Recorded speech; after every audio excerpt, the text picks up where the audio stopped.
Okay, my name is Joanne Bumpas, and we've been in our home for about 3 years now. And And the home was built in 2000, roughly.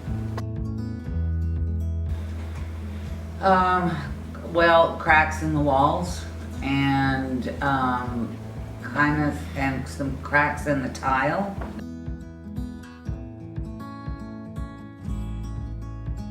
Was very, very involved on a daily basis.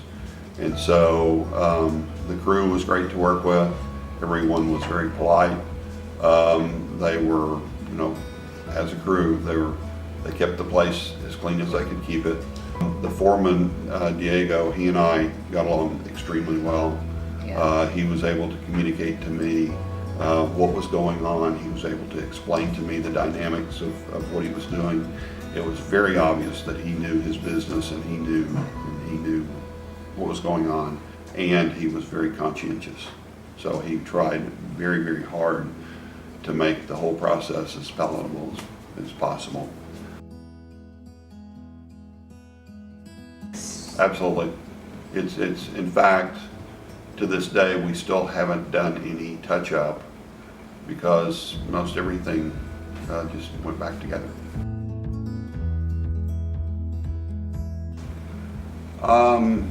I think overall it was favorable. Yeah. I mean, you can't feel real good about it when you're handing over that kind of money, but But with considering the amount of work that went in, yes, exactly. I've never seen anything like it.